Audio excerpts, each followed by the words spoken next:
Les coupures d'eau à Bafoussam sont à la mode et certains quartiers en souffrent. Les populations sont abandonnées à elles-mêmes et se battent comme des bonnes lionnes pour faire un peu de victoire d'eau. Mais rendre potable cette eau nécessite des conseils des médecins. Les détails dans ce journal. Cameroon joins the international community in the celebration of the World Breastfeeding Week, aimed at sensitizing the population on breastfeeding. Le petit commerce de plantains et de prunes très florissant dans la ville de Bafoussam. À tous les coins et les recoins de la ville, on retrouve ces petits étalages avec un peu de feu et sur ces étalages, on retrouve quelques doigts de plantain et bien sûr quelques safours. Plantain and plum consumption in the West region is increasing as most people take it as their breakfast. We'll get the details in this newscast. Good evening, viewers, and welcome to the Balingo newscast on NG Television. The first part is in the French language with Frank Series. Good evening, Frank. Bonsoir Linda, c'est Binda Sontia. Merci pour l'amitié que vous nous faites, mesdames et messieurs, d'être connectés encore ce soir pour votre journal. Nous ouvrons exactement ce journal avec l'allaitement maternel. Le Cameroun, en droite ligne avec la communauté mondiale, célèbre en ce jour cette autre célèbre journée réservée à l'allaitement maternel. Nous savons ô combien ce lait maternel est important pour la croissance de l'enfant. On s'arrête aujourd'hui pour avoir les détails de ce lait par notre reporter Henriette Ndormo qui a fait le tour et bien sûr le spécialiste nous livre ici la qualité du lait maternel. Le lait maternel est un don parce que c'est un aliment qui ne nécessite pas une préparation particulière, qui ne nécessite pas des conditions particulières pour l'avoir, qui est toujours disponible. C'est un aliment qui a toutes les vertus. Cet enfant qui prend le lait maternel va déjà recevoir les premiers anticorps issus de lait de sa mère. Le premier lait qui est appelé colostrum, qui est très riche en anticorps, dont l'enfant n'en fabrique pas encore. Donc, le premier lait que l'enfant doit prendre dans les 30 minutes qui suivent sa naissance est très riche pour lui. Et par la suite, le lait maternel est complet. On n'a pas besoin d'ajouter un autre aliment dessus, aucune vitamine. Ça contient toutes les vitamines. Et on n'a pas besoin de le mélanger avec autre chose. Parce que c'est cet allaitement, ce lait qui va permettre à l'enfant de se développer sur le plan structurel et psycho-affectif. Et c'est cet enfant qui va courir le moins des risques des carences. Et c'est cet enfant qui sera mieux développé sur le plan cérébral. Ce sont des enfants qui seront bien intelligents parce qu'ils ont pris le lait en quantité suffisante. Ce sont des enfants qui vont développer moins des infections parce que le lait est riche en anticorps. Ce sont des enfants qui vont grandir normalement par rapport à leur tranche d'âge et courir moins les risques de malnutrition, de kwashiorkor et de marasme, et même de rachitisme. Et cette maman qui allaite, elle aussi va profiter parce qu'elle ne va pas aller acheter des substituts de commerce pour les enfants. Donc c'est déjà économique parce qu'elle dispose de ça naturellement. Cet allaitement qu'elle fait va lui permettre d'être couverte contre une éventuelle grossesse non désirée dans les 6 premiers mois, parce que le fait d'allaiter intensément et exclusivement va protéger la maman. C'est la méthode de l'allaitement maternel et de l'aménorrhée. Parce qu'elle allaite au sein, elle court moins le risque de développer les affections des seins. On a beaucoup des affections, des maladies de sein dont le fait d'allaiter va le protéger contre ces maladies. Et également parce que la famille fait l'allaitement maternel, ça va faire un gain économique pour toute la famille et pour toute la société. Vous comprenez tout à fait que le lait maternel reste exclusivement le meilleur lait pour la croissance de votre futur enfant et de votre enfant qui vient de naître, mesdames et messieurs. Nous parlons actuellement du petit commerce et nous focalisons notre attention sur le commerce des plantains et des prunes rôtis en bordure de nos routes et aux angles des différents carrefours de nos quartiers. Notre reporter en Bénédicte Nzofou a fait le tour pour nous parler de ce petit métier qui nourrit pourtant son nom. Sans qu'on aperçoive des braises accompagnées des plantains et des prunes. C'est un commerce qui bat son plein dans la région de l'Ouest Cameroun. Peu importe l'heure, ces commerçants sont déjà installés en bordure de route pour satisfaire les papilles gustatives et les envies des populations qui d'ailleurs font de ce mets leur véritable petit déjeuner. Les prix varient de 50 à 100 francs en fonction de la grosseur et de la qualité. Le plantain, tubercule riche en protéines, glucides et lipides, constitue une source d'énergie essentielle dans la ration alimentaire. Associé à la prune, riche en fer et en magnésium, est un véritable délice. C'est d'ailleurs ce qui explique le fait qu'il soit très consommé par les populations, car on n'a pas besoin de débourser une somme d'argent considérable pour être satisfait. Prunes et plantains, cultivés dans la plupart des régions du Cameroun, permet à ces commerçants de trouver leur compte et de gagner leur vie. Ce secteur, pourtant négligé par certains, constitue une véritable source de revenus pour d'autres. Dans tous les cas, on est toujours content de s'arrêter un temps soit peu pour consommer ces produits présentés à nous par les jeunes, surtout les jeunes vacanciers. Et quand on a fini de prendre, bien sûr, un doigt de plantain et quelques prunes, on a soif. Mais seulement à Bafoussam, c'est une denrée rare.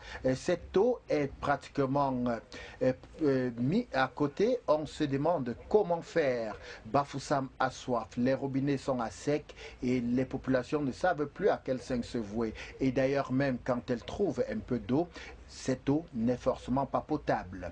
Notre reporter Pierre Faradé Edongo, à travers son reportage, nous livre ici son point de vue et surtout comment faire pour mieux conserver et mieux traiter l'eau qu'on trouve insalubre à la consommation. À Bafoussam, l'eau n'est pas la chose la mieux partagée. Les quartiers les plus touchés par le manque d'eau potable sont l'entrée de la ville et Nilon. Ces coupures intempestives d'eau laissent les habitants de la cité capitale de l'Ouest dans le désarroi. L'on a coutume de vivre ce phénomène en saison sèche. En cette période de saison pluvieuse, le précieux liquide devrait couler à profusion. De quoi préoccuper les populations. Et pour résoudre ce casse-tête, les populations sont obligées de faire avec les moyens de bord afin de s'approprier de ce précieux liquide. Eau de pluie, eau du marigot et même de sources naturelles s'invitent dans les domiciles. Toutefois, loin de la certitude de la potabilité de cette eau, le médecin prodigue des conseils afin d'éviter des risques de maladie. Des techniques de potabilisation de l'eau. On peut puiser l'eau dans le ruisseau, on peut puiser l'eau dans le puits. La première chose, c'est décanter pour ne pas avoir des débris à l'intérieur. Une fois décanté, il y a 3 autres possibilités. On peut bouillir à 100 degrés, c'est-à-dire qu'on laisse l'eau à ébullition, puis on attend environ 20 minutes. Là, on est sûr que ça atteint la température de 100 degrés. Ainsi, tous les germes qui sont dans cette eau vont mourir. C'est l'une des meilleures méthodes, elle est très facile, elle est très simple, elle n'a pas de coût. Maintenant, la deuxième, c'est qu'une fois l'eau décantée, on peut la javeliser pour la potabiliser. On ne saurait avoir une existence réelle sans eau potable, car, dit-on, l'eau c'est la vie. L'eau, c'est la vie, Pierre Edongo Faradé. L'eau, c'est véritablement la vie. On en a besoin à tout moment. C'est un cri de cœur que nous lançons, bien évidemment, à l'endroit de tous ceux-là qui sont en charge de la gestion de cette eau au quotidien dans la cité capitale Bafoussam.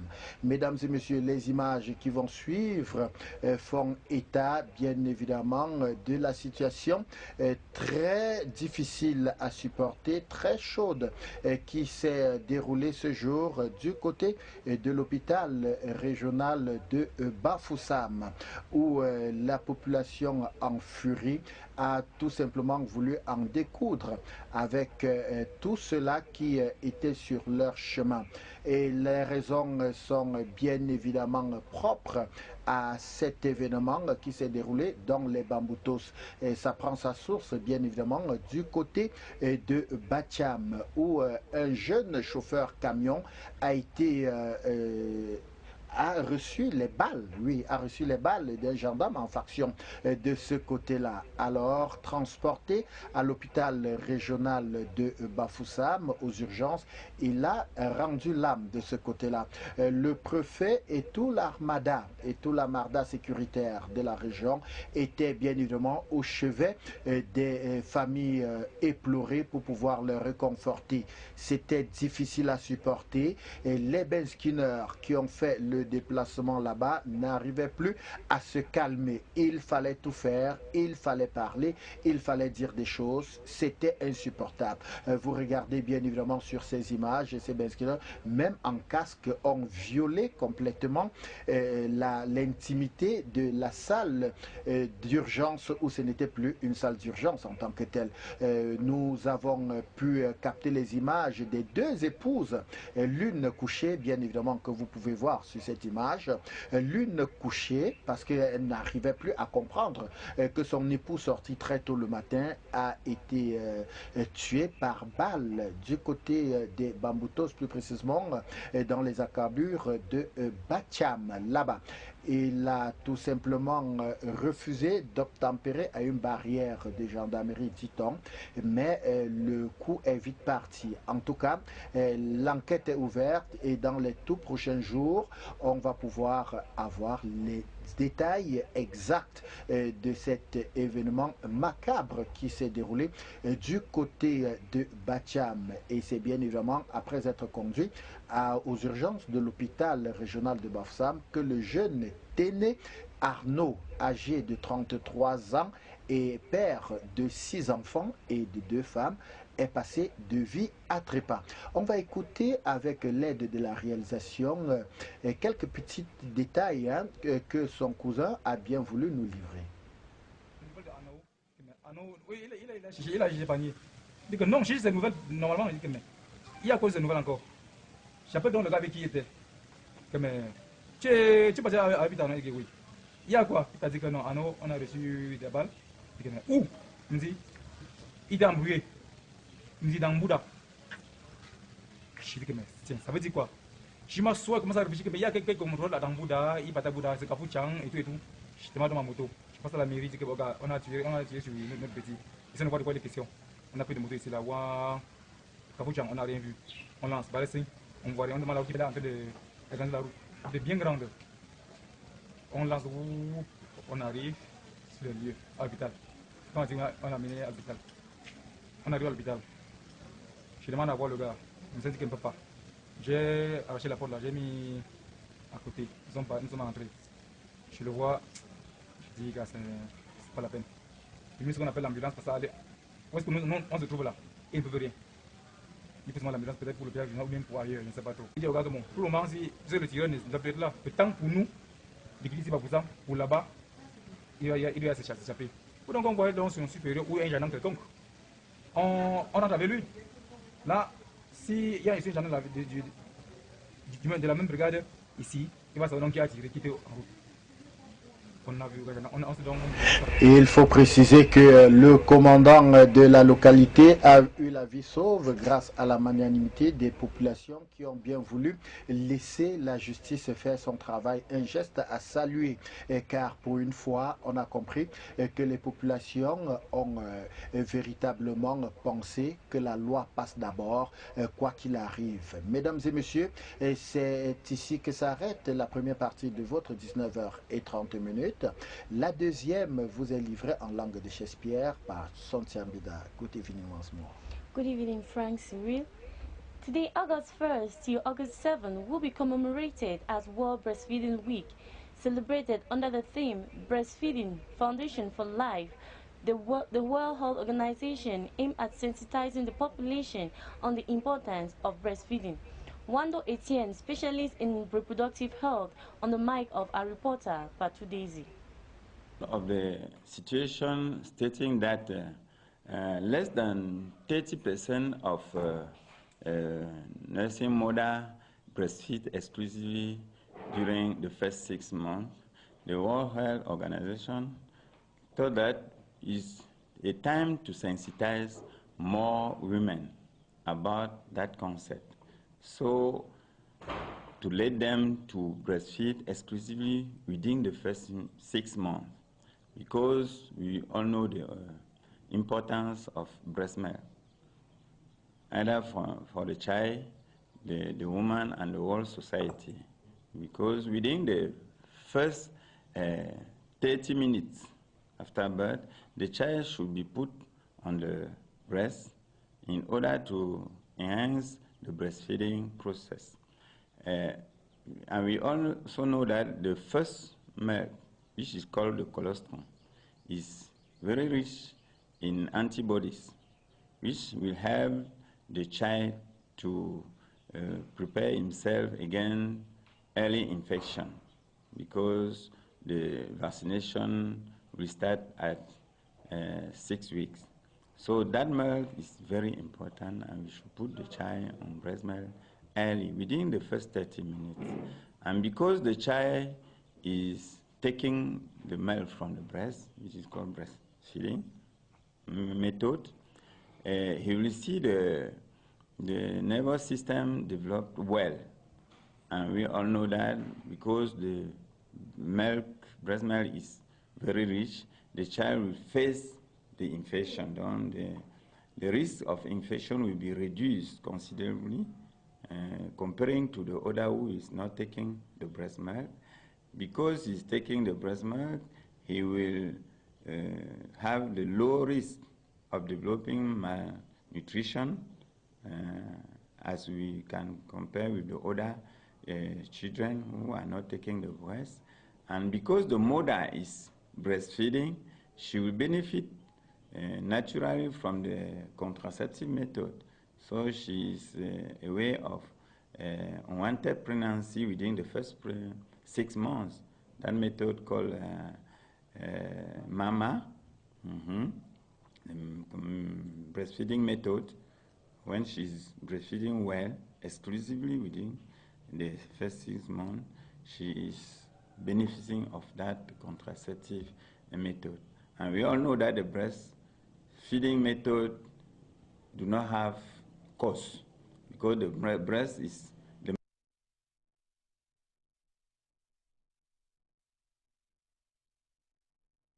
Specialist in reproductive health, talking on the microphone of our reporter, Patu Daisy.